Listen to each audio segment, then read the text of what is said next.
बढ़ाते हुए अब मैं आवाज़ देता हूँ एक तकरीर पेश करने के लिए दर्जा पंजुम की तालिबा नरगिस शाहिद खान। इसका उन्वान है औलाद की तरबियत। ये बच्ची आप हजरात के सामने तकरीर पेश करेगी। और जनाब सगीर अहमद डांगे साहब ने तमाम तालिबा के लिए 2500 का इनाम अता फरमाया है। अल्लाह तबारक व ताला इसको भी कबूल करे। इसी तरीके से अलीम भाई, इन्होंने भी तमाम बच्चियों के लिए 1000 का इनाम दिया है।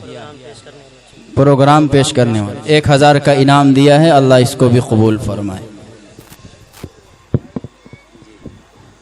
अस्सलामु अलैकुम व रहमतुल्लाहि व बरकातुहू। अल्हम्दुलिल्लाह अल्हम्दुलिल्लाहिल्लज़ी वकफ़ा व सलामुन अला इबादिहिल्लज़ीना इस्तफ़ा।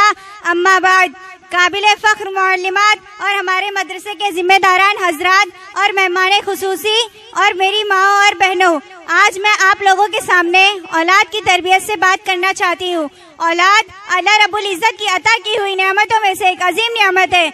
अल्लाह रब्बुल इज़्ज़त क़यामत के दिन अपनी पूरी नेमतों के बारे में सवाल करेगा और सबको उसके सवाल का जवाब देना होगा।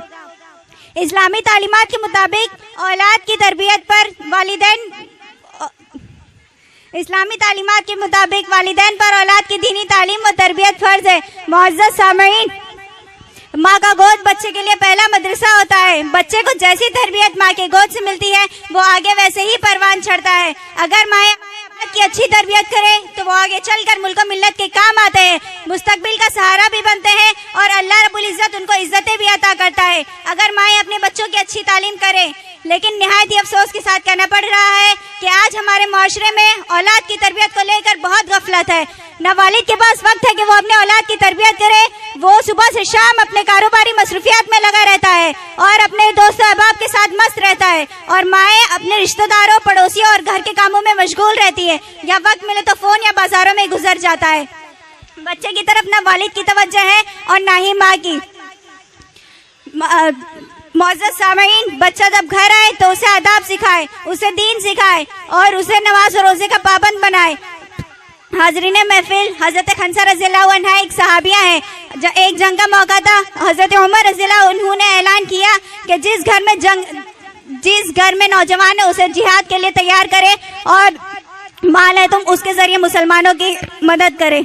हाज़रीन महफिल, हज़रत खंसा रज़ियल्लाहु अन्हा के 4 नौजवान बेटे थे। उन्होंने अपने नौजवान बेटों को बिठाया और अपनी जिंदगी की आखिरी नसीहत की।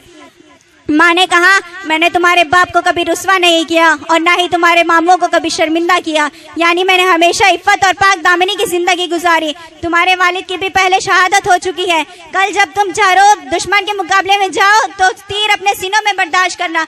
तुम्हें जो जख्म लगे वो तुम्हारे सीनों में लगे, और ताकि तुम्हारा जो खून गिरे वो तुम्हारे पाँव की उंगलियों पर गिरे। तुम्हें जख्म कमर पर नहीं लगना चाहिए कि तुम्हारा जो खून गिरे वो तुम्हारे पाँव की एड़ियों पर गिरे।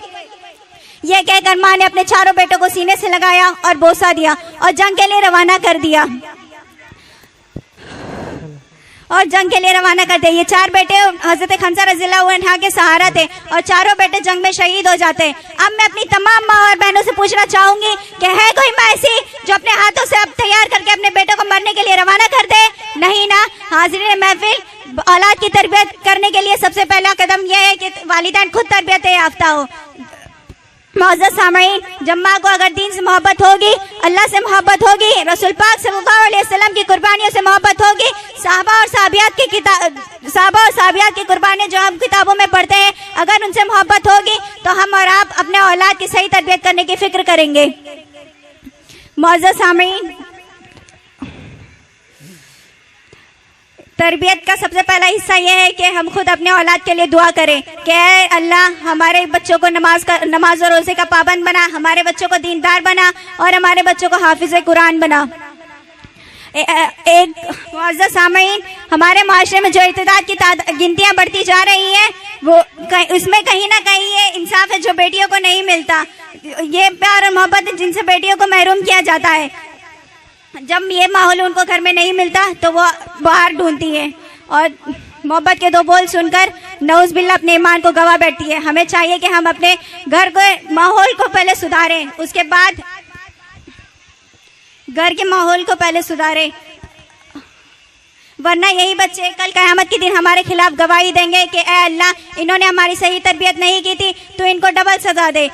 اب اللہ رب العزت سے دعا کروں گی کہ ہم اور آپ کو اولاد کی صحیح تربیت کرنے کی توفیق عطا فرمائے، آمین۔ وآخر الدعوانا ان الحمدللہ رب العالمین۔ ابھی آپ کے سامنے نرگس شاہد خان یہ بچی اولاد کی تربیت کے تعلق سے تقریر پیش کر رہی تھی۔ اللہ تبارک و تعالی ان کی عمر میں برکت عطا فرمائے اور علم نافع عطا فرمائے۔ ابھی